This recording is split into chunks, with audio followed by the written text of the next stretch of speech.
عرفانی از کابل.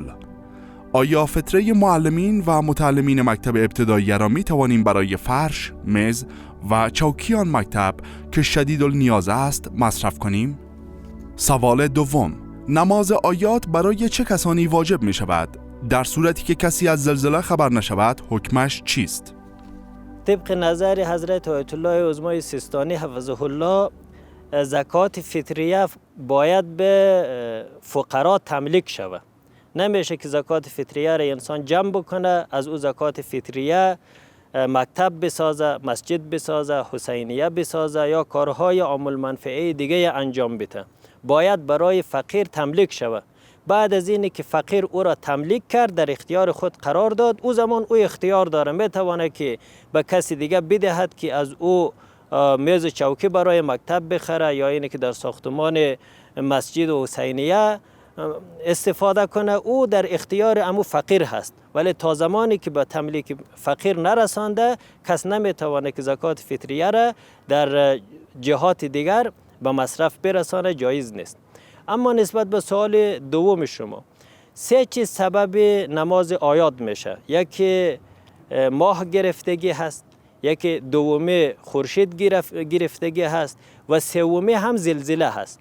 حالا فرق نمی کند که این سه تا موجب خوف و ترس هم شوه یا اینی که موجب خوف و ترس هم نشوه، نماز واجب میشه. منتها برای کسانی واجب میشه که از زلزله با خبر شوه، یا از ماه گرفتگی چیه با خبر شوه، یا از خورشید گرفتگی با خبر شوه. مثل اینه که خودشان میبینه یا اینه که یک کسی دیگه برشان میگه که ماه گرفته شده یا خورشید گرفته شده یا زلزله شده و از گفته از او اطمینان پیدا میکنه.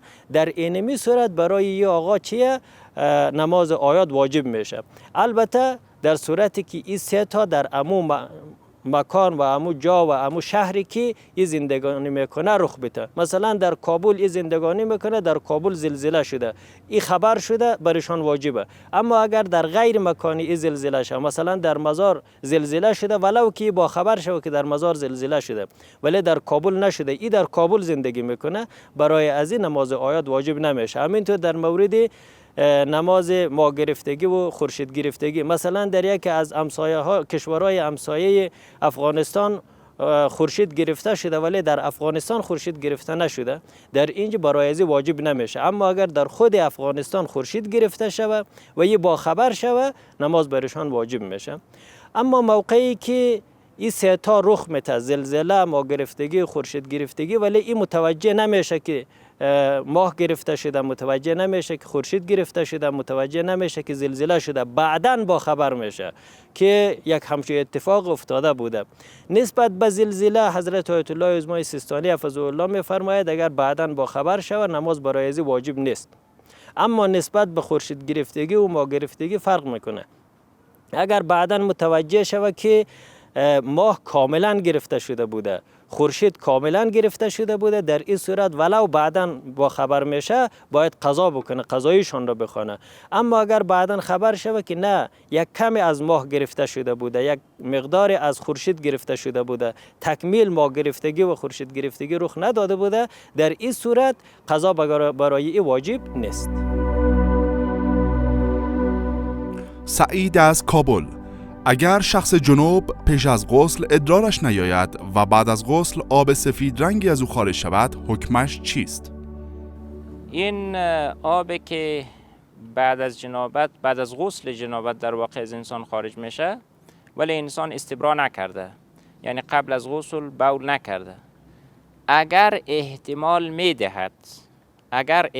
میدهد که منی باشه، حکم منی را داره و این شخص جنوب گفته میشه. بنابراین بر این لازمه که باید غسل انجام بده. اگر همی احتمال رو میده باید غسل انجام بده. اما اگر انسان ادرار کرده باشه و بعد از غسل آب از او خارج شود که احتمال داره منی باشه یا غیر منی، اون آب حکم منی را نداره. انشاءالله که نکته را توجه داشته باشیم. زامن از بامیان. اگر انسان گوسفند نظری خود را در یک مهمانی ذبح کند اشکال دارد؟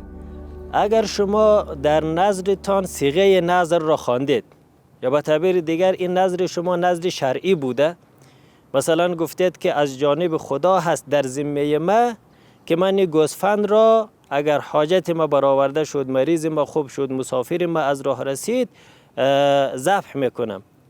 و در امید صیغه نظر جهت را هم مثلا مشخص کردید که من ای را میکشم، گوشتشان را بین فقرا توزیع میکنم.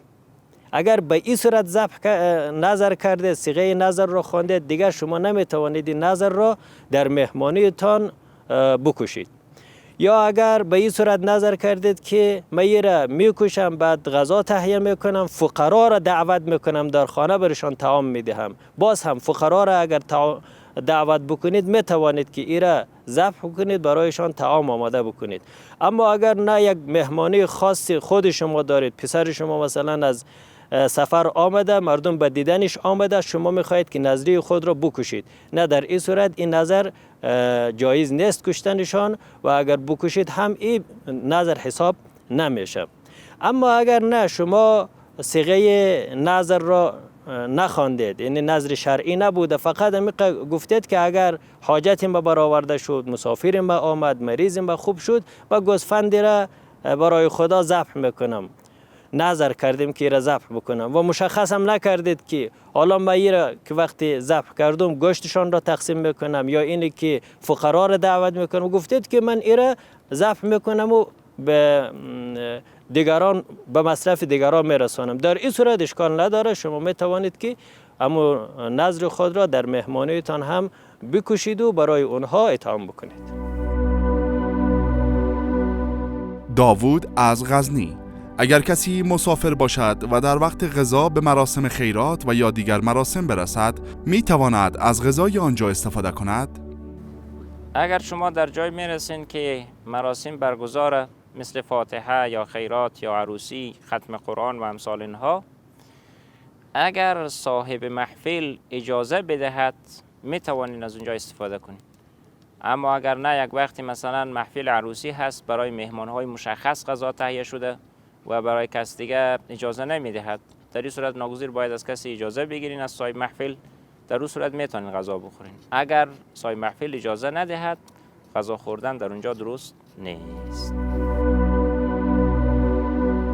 خانم پناهی هستم از کابل. آیا گذاشتن گلدان بالای قرآن جایز است یا خیر؟